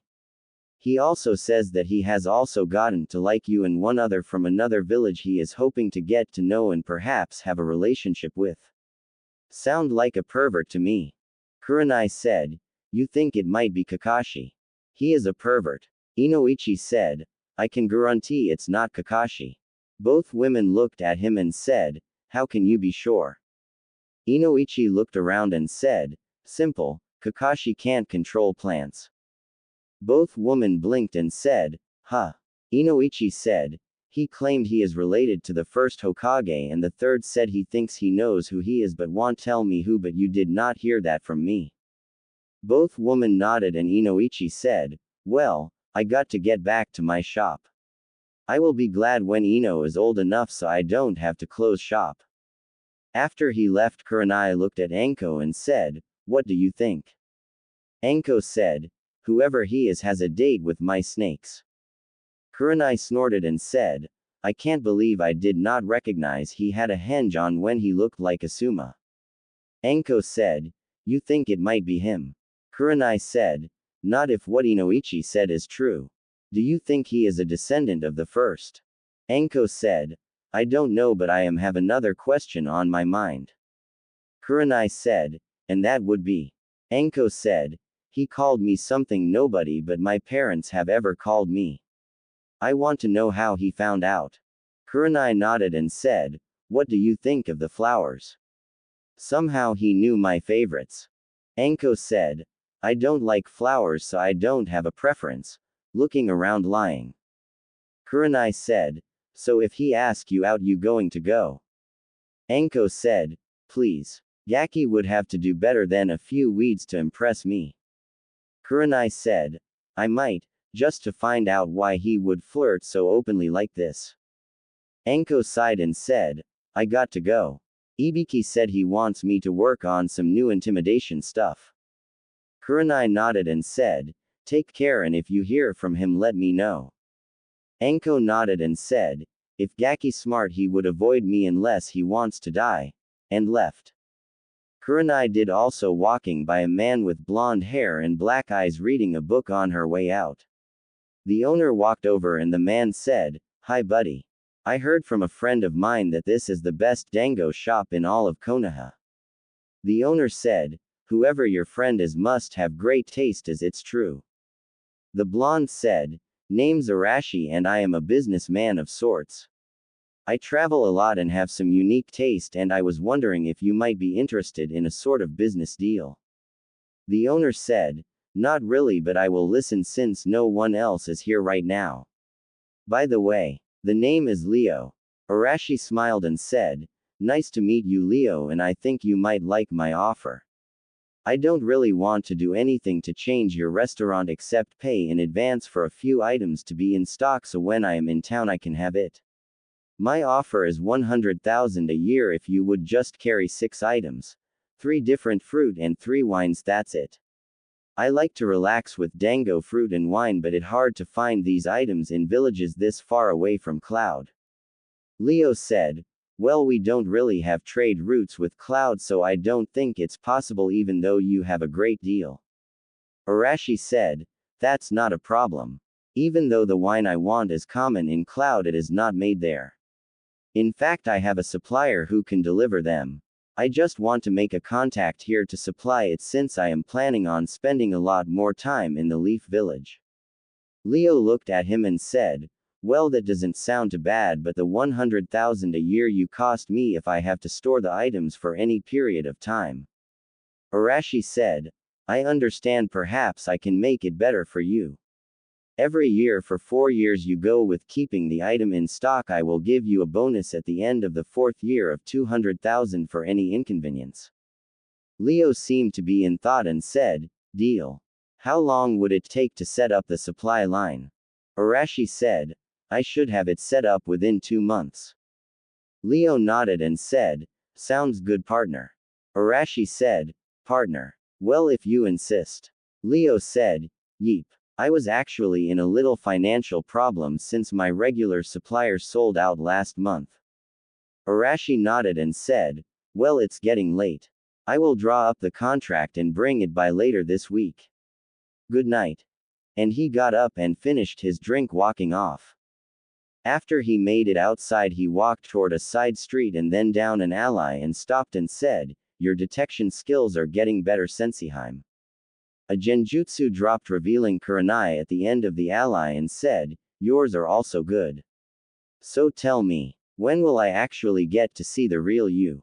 Arashi said, someday, but I want to prove to you and Anko I am not just some pervert or stalker. As far as what I was doing back there was a coincidence that you were there. Isn't that right, Sarahime? Turning his head slightly to Anko at the other end of the alley. Anko said, so Gaki. What do you plan to do? Arashi changed henge to brown hair and blue eyes and said, well, to answer that, I have figured out a few things and I plan to do them to impress you both. I can't wait for you to meet the real me, but for now I will just leave a parting gift. Pulls something out of his pocket and sets it on the ground and disappears in a swirl of flames. Anko looked at Kurenai and said, how does he do that? Kurenai said, I don't know. Walks over and picks up what he left. Anko walks over and gasps. Kurenai looked at Anko and sees her slowly reaching for the item. As she touches it, a single tear escapes her eyes. Kurenai asks, are you okay, Anko? Anko just nods and said, my mother's locket. Orochimaru threw it into a chasm on the other side of town. Even with all my skills now I could not get to the bottom to get it, as she holds the locket close to her heart. Kurenai smiles a small smile as Anko opens it and shows the picture of Anko as a little girl with her parent.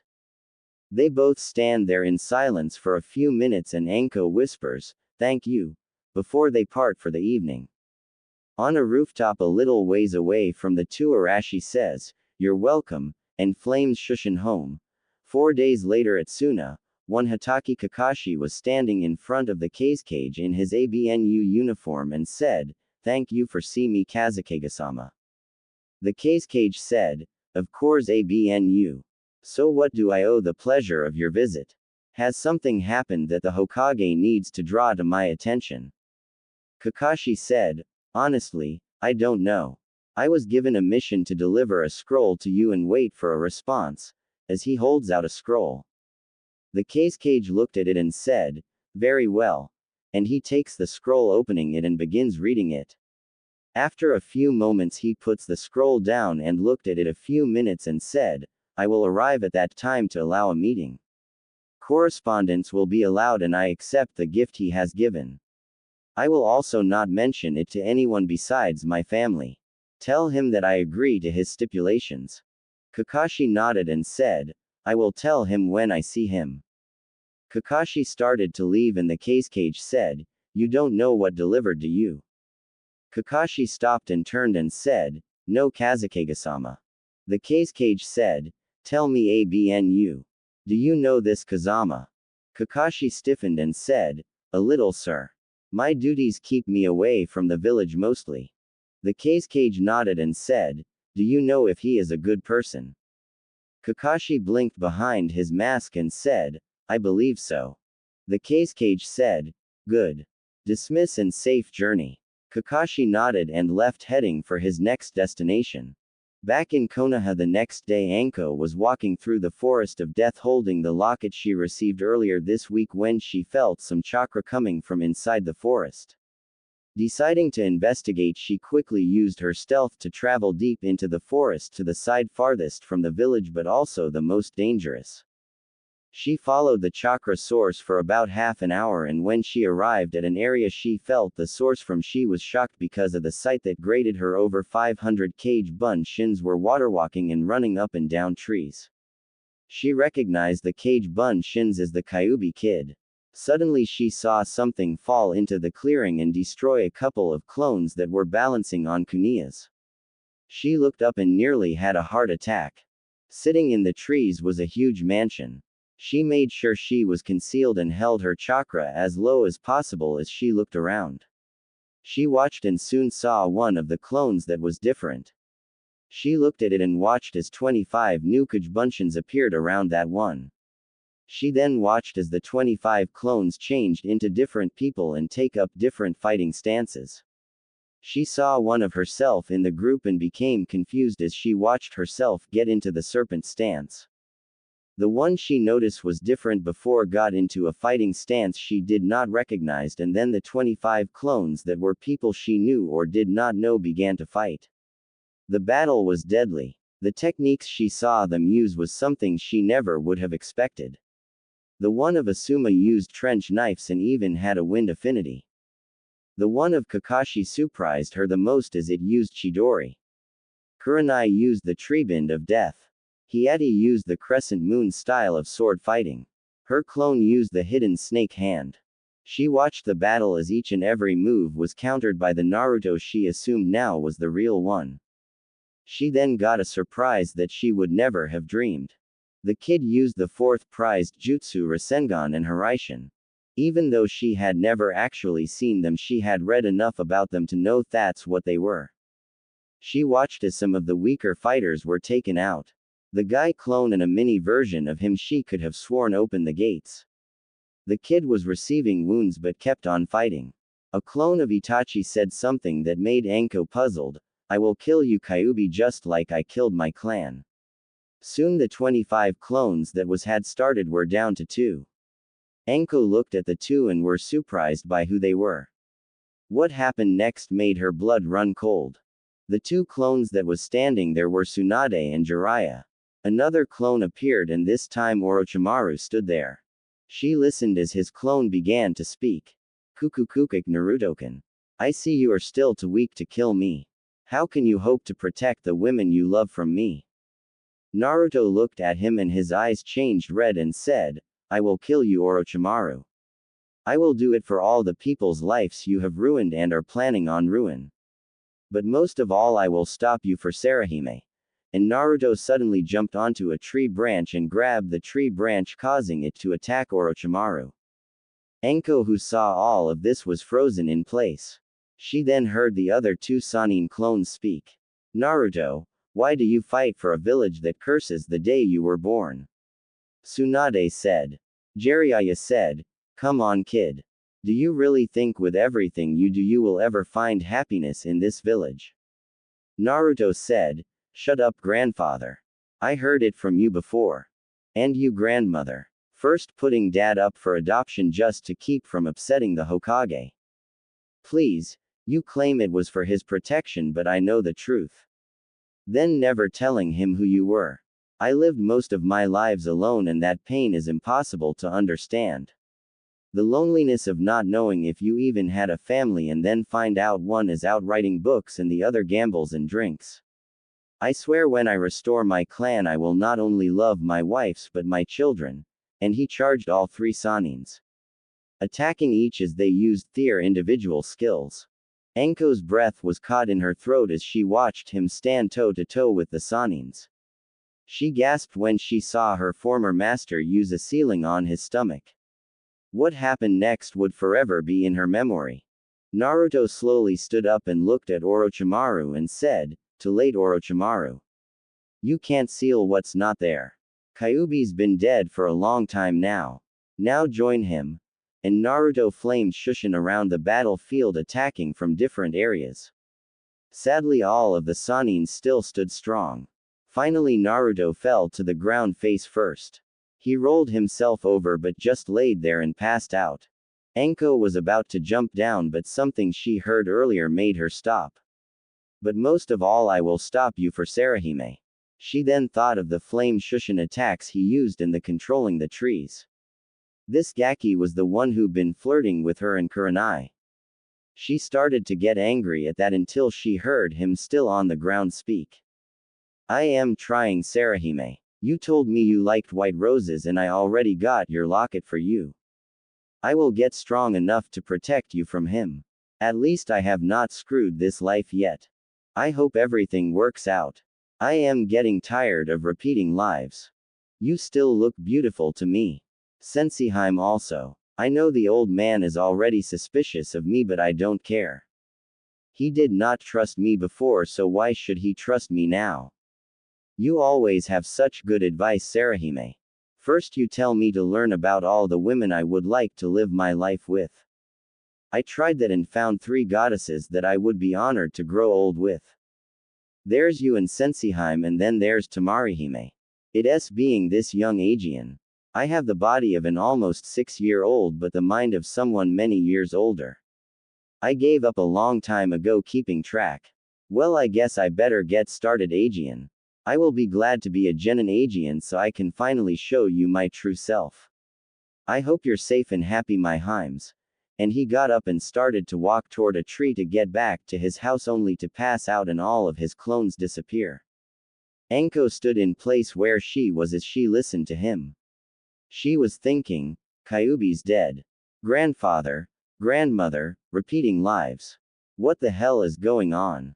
Anko looked around and saw Naruto was still passed out and jumped out of her hitting spot and walked over, picking the kid up, and then tree climbing up to the mansion and walked inside and nearly dropped Naruto right then and there. The sight that greeted her was amazing. She looked around and saw a couch and put Naruto down on it. She then started to look around. She saw pictures of herself older than she is now with different people. She saw a picture of Tsunade and Jiraiya with some kid who looked like Naruto, and after seeing the whiskers she was sure was him. She saw the same thing with Kurenai with what looked like a genin team. She soon found a similar picture of Naruto in an orange jumpsuit with a pink-haired girl and what looked like an Uchiha and Kakashi. Anko said, "Do you ever show your face, Kakashi, and what the hell is with the orange jumpsuit? It practically screams kill me." A voice from the couch said, "No, he doesn't, and the jumpsuit is all the stores would allow me to buy, Anko. They do after all want the Kyuubi brat to die." Anko turned and saw Naruto sitting up slowly. He turned to her looking down and said, "So how much did you see?" Anko looked at him and said, "Everything from the Battle Royal to the Sanenfest, and I heard you afterwards." Naruto sighed and turned slowly and said, "I guess you got questions and want answers." Anko said, "You can say that, but I am not the only one." Naruto nodded and said, "Do you think you can find this place, Aegean?" Anko said, "Yeah, why?" Naruto sighed and said, "Tonight 7 o'clock. Bring Kurenai and the Hokage. Don't tell them what it's about, but make sure you're not followed. I will make dinner and answer everything." Anko said, "Why should I believe you, Gaki?" Naruto said, "I will remove your curse seal." Anko was stunned and Naruto slowly got up and winced as he was still hurt from the spar and walked over to her and said, "Also, I always keep my promises. Even when they kill me." Anko seemed to think it over and said, "All right, Gaki. I will trust you for now." And she disappeared in a swirl of leaves. Naruto sighed and said, "Damn it. I was not ready for this," and began preparing for tonight. Anko arrived back inside the village and went to the Hokage office. When she arrived, she saw the Hokage sitting in his chair, but a man she recognized as Uchiha Itachi was standing there. Anko knocked and Itachi turned and said, "Hello, Anko. How are you today?" Anko said, "Fine." A flash of what the Itachi clone said made her nervous a little. If Naruto really did know the future as she suspected, then Itachi would kill the Uchiha clan. She filed that away for later. The Hokage said, "Itachi, I want you to see if you can find Naruto. You have the best chance with your tracking abilities." Anko said, "Actually, sir, that's what I came here to tell you. I saw him today and he wants to talk to you later today." The third said, really, and where did you see him? Anko remembered the Genin team picture of Naruto and saw the memorial stone, so she said, I saw him on a training ground near the memorial stone and he asked me to relay the message. The third nodded and said, never mind Itachi. Thank you anyways. Itachi nodded and said, of course Hokage-sama. And he left in a leaf shushin. Anko sighed and the third said, so why did you lie? Anko said, I really did meet him but not where I said. I saw and heard some things today that has me questioning Itachi loyalty. That's why I lied. Naruto said he wanted you, me and Kurenai at his mansion tonight at 7. The third blinked and said, mansion. What mansion? Anko said, he built a mansion inside the forest of death. The third chuckled and said, no wonder we could not find him. Anko nodded and said, there is something else. He said Kyuubi's dead and the seal's gone. The third paled and coughed at this and said, anything else? Anko said, I think the rest should wait until tonight. I would tell your family you won't be home till late because I think this is going to be long night. The third nodded and said, why are you so open about this, Anko? You hardly trust anyone and the fact you are basically putting all your faith in Naruto is something I have never seen before. Anko thought for a moment and said, I seen that kid do something even I could not do. The third said, and that is? Anko said, you will have to see for yourself. The third said, right. I will meet you at the tower at the Forest of Death at 6:30. Anko turned to leave and stopped and said, I have a personal request, Hokage-sama. The third looked at her and motioned for her to continue. Anko said, don't tell anyone about where we are meeting or have anyone follow us.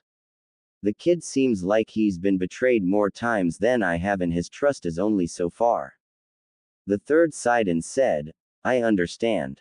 Finding out what he did will do that. Anko nodded and left to find Kurenai. Anko found Kurenai at the hot springs. When she got there she decided to relax also. After getting undressed she went into the water and sat by Kurenai.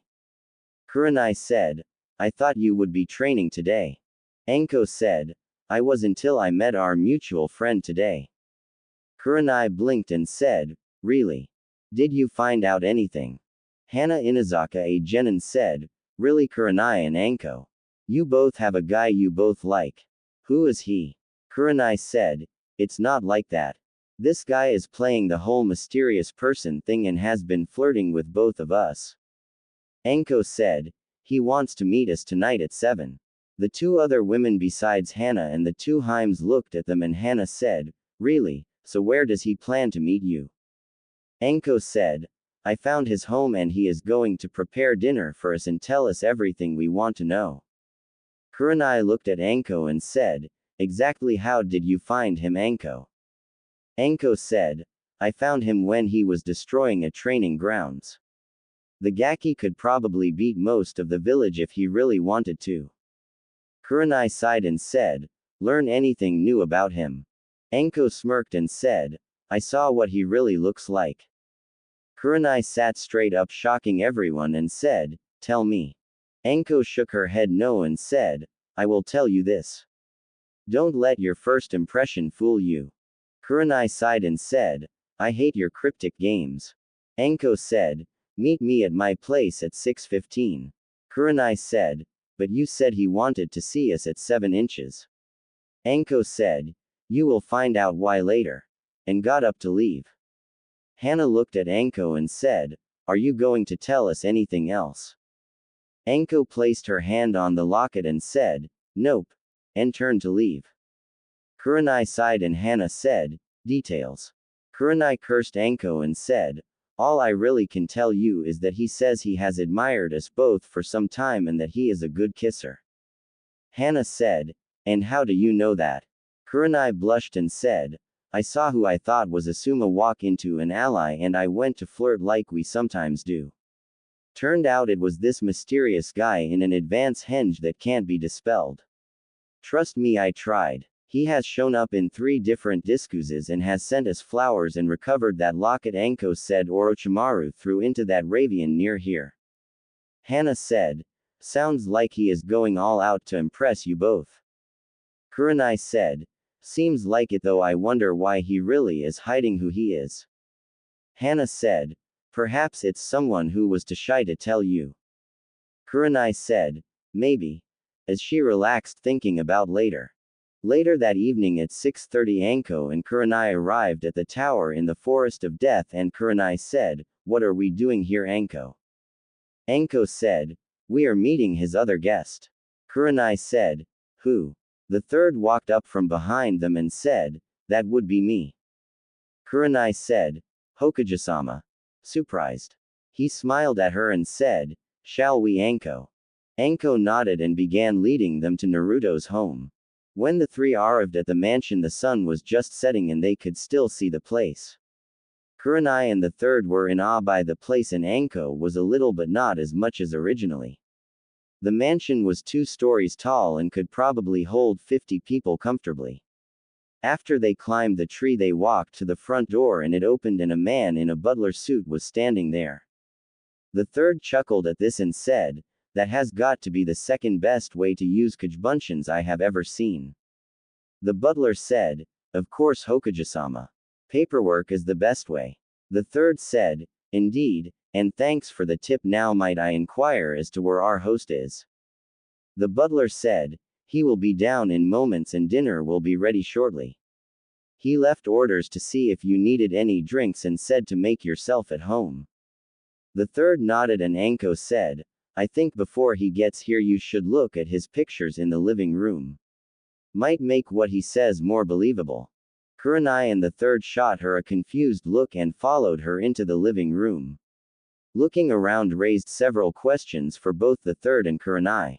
The butler returned a few minutes later and said, Dinner is served and your host is waiting on you.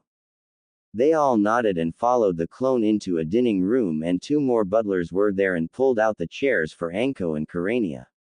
A voice from behind them said, I am glad you arrived safely and I know you 3 have many questions. I promise you I won't lie about anything. And the 15-year-old version of Naruto arrived wearing a pair of black pants and a white dress shirt. The third looked at him and said, Why are you still in a henge Naruto? Naruto said, I will explain that but I would like to tell you my story. Kurenai said, Naruto. As in Uzumaki Naruto. Naruto sighed and said, Yes and no Senseiheim. Kurenai said, What do you mean? Naruto said, My real name is Naruto Kazama and I am the son of Arashi Kazama the Yondaime Hokage. I am also the grandson of Tsunade and Jiraiya of the Sanins. I may look like I am only 6 years old but I am a lot older than that. The third said, What do you mean Naruto? Naruto took a sip of wine and said, When I was dying from a Chidori from my teammate Sasuke Uchiha after he defected from the village to go to Orochimaru the Shinigami came and was going to take me to the other side. Kyuubi would have been released because we had not merged enough to drag his soul to the other side. I was 13 at the time. Kyuubi made a deal with the Shinigami and he accepted it. I would be given one of the heavenly powers of the Phoenix and allowed to go back to the age of 5 and try to correct the mistakes that were made in my life by myself and others. Kyuubi gave me all of his power also as part of the deal. Each time I go back I keep all the knowledge I gain and I have tried many things to fix the mistakes. Everyone was stunned by this and the third said, I find it hard to believe Naruto and also the fact of what you said about Kyuubi also is hard to believe. Naruto raised his shirt and channeled chakra and said, You and I both know old man that the Kyuubi seal would always show up even through a henge and as you can see I don't have it. It does not matter if you believe me or not. It's the truth. Anyways I will answer some question but certain things have to happen that can't be changed or all my knowledge is basically useless. Kurenai said, What do you mean? Naruto sighed and said, A tragedy will befall Konoha within a month and I could tell you who will do it and why but it has to happen. I have tried every way to stop it but it always either results in even more deaths or the entire city going into a civil war. Anyways, Sarahime, show me your curse seal. Anko nodded and pulled her shirt to the side a little and the third said, What are you going to do, Naruto? Naruto walked behind her and said, removing it, and placed his hand over her curse seal and started to channel demon chakra into it, and Anko screamed out in pain, but the pain soon was replaced with pleasure as Naruto then hit the same pressure point he hit on Kurenai and made Anko have pleasure like never imagined, and the seal burned away, only leaving a scar. Naruto walked over and sat down and said, I am sorry for tricking you, Senseiheim and Sarahime, but if you would have known I was a kid, you would have ignored me flat out on principle, and I wanted to try and show you both I do care about you. The third said, what was the 2 scrolls Kakashi went to deliver? Naruto snickered and said, one was to try and work things out with the third person I wrote to the lovely ladies here about as a possible relationship with. I sent a potential political marriage and all, but I set it up where it's all her choice. The third nodded and said, do I need to worry about anything concerning this? Naruto said, you will receive scrolls from Suna that will need to be sent to me. Other than that, not until my age group's Chunin exams. The third said, and the other one? Naruto smiled and said, family reunion. Kurenai said, what do you mean? Naruto said, I want him to come train me and we are going to look for Tsunade. I will be back in time for my age group graduation. The third said, you know I have to authorize that.